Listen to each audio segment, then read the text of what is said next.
Baik, Assalamualaikum warahmatullahi wabarakatuh. Kali ini saya mau membahas tentang perekonomian Indonesia dari sebelum periode penjajahan sampai masa Indonesia merdeka. Yang pertama, kita masuk ke era sebelum penjajahan bangsa-bangsa Eropa, yaitu kawasan perdagangan Nusantara. Kita sebut istilah Indonesia ketika itu kita sebut dengan istilah Nusantara ya, karena Indonesia belum dikenal. Sebelum kedatangan orang Eropa, Nusantara itu bukan kawasan yang tertutup. Kenapa? Karena wilayah Indonesia itu memang wilayah yang terbuka, diapit oleh dua samudra besar dan menjadi salah satu jalur internasional yang menghubungkan dunia timur, yaitu Cina, Jepang, Korea, menuju ke dunia barat, India, Arab, dan Eropa. Pintu gerbang antara dunia barat dan dunia timur itu ada di Nusantara, terutama Selat Malaka.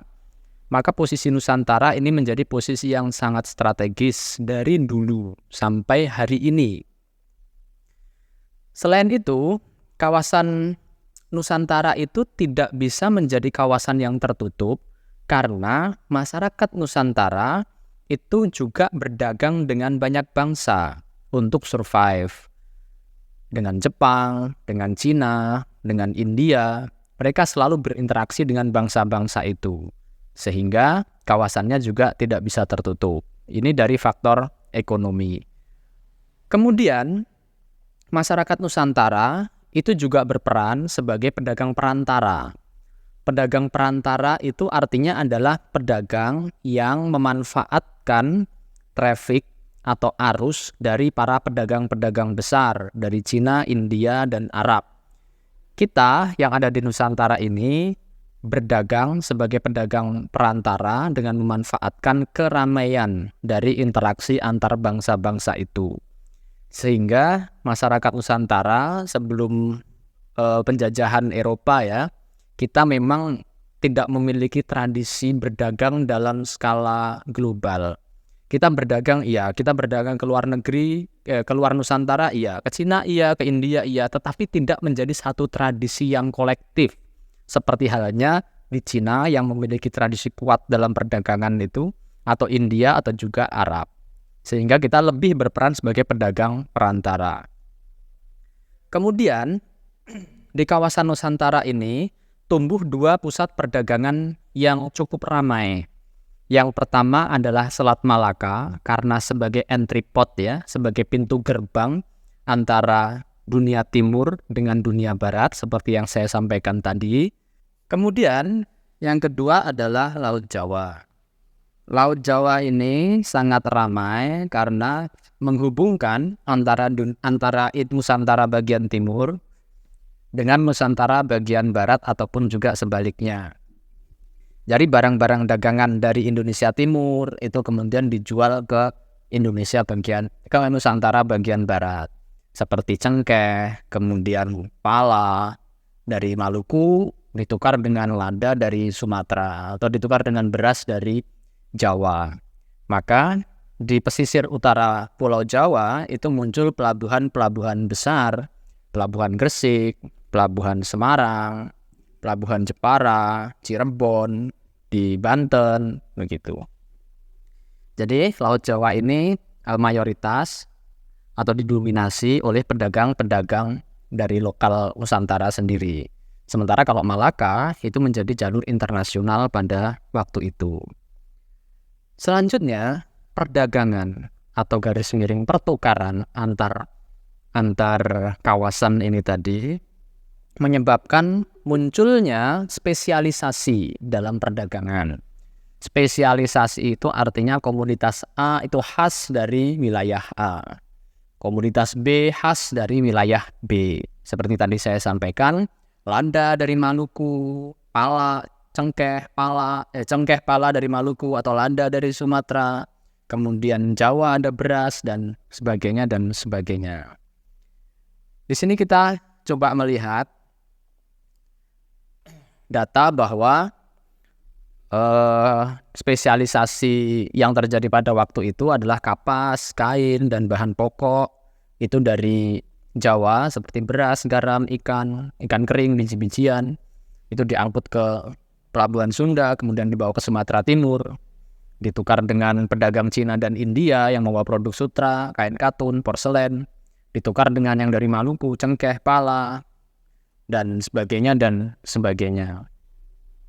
Apakah di Sumatera tidak ada beras? Ya ada, tetapi tidak diproduksi dalam skala besar seperti halnya di Jawa. Apakah di Jawa tidak ada lada? Ya ada juga, tetapi tidak diproduksi dalam skala besar seperti yang ada di Sumatera.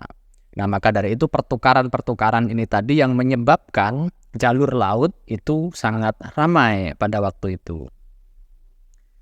Kemudian, perdagangan ini pada awalnya itu tentu menggunakan sistem barter ya. Ditukar barang A ditukar dengan barang B ditukar dengan barang C dan seterusnya dan seterusnya. Tetapi itu kan tidak efektif. Tidak efektif sehingga muncullah di sana konsep monetisasi. Monetisasi ini adalah munculnya monetisasi ya, yaitu penggunaan uang sebagai alat tukar. Monetisasi ini pada masa kuno itu tidak ada satu standar mata uang di Nusantara. Tidak seperti halnya sekarang ada rupiah di Indonesia, ada ringgit Malaysia, ada dolar Singapura, ada yuan dari Cina, ada rupiah dari India, dan seterusnya dan seterusnya. Tidak ada satu standar mata uang di Nusantara, sehingga semua jenis mata uang itu diterima selama bahannya itu sesuai dengan bahan mata uang yang umumnya beredar pada waktu itu. Secara umum ada dua jenis mata uang yang paling banyak beredar, yaitu yang pertama ada uang tembaga, itu yang berasal dari Cina, Belanda, India, dan yang lain-lain. Dan yang kedua ada uang jenis perak, berasal dari perak, yang dari Eropa biasanya ya, Eropa dan Arab. Belanda, Meksiko, Spanyol, Arab, itu uang perak kebanyakan berasal dari sana. Kemudian uang tembaga itu yang paling banyak beredar dan paling banyak ditemukan di Indonesia, yang jenisnya itu adalah picis dari Cina. Uang picis ini bisa kita lihat gambarnya di sebelah kanan itu adalah jenis uang picis dari Cina yang digunakan sebagai alat tukar pada masyarakat Nusantara kuno. Pada abad ke-17 itu diperkirakan, hasil studi menunjukkan bahwa ada 800 juta uang picis di Nusantara. Ini menunjukkan bahwasanya pada abad ke-17 perdagangan di Nusantara itu sudah sangat ramai. Sudah cukup ramai ya pada waktu itu. Dan masyarakat kita juga sudah mengenal uang as a money ya, bukan currency. Jadi yang dikenal ketika itu adalah uang, bukan mata uang. Mungkin nanti bisa dipelajari lagi perbedaan antara money dengan currency.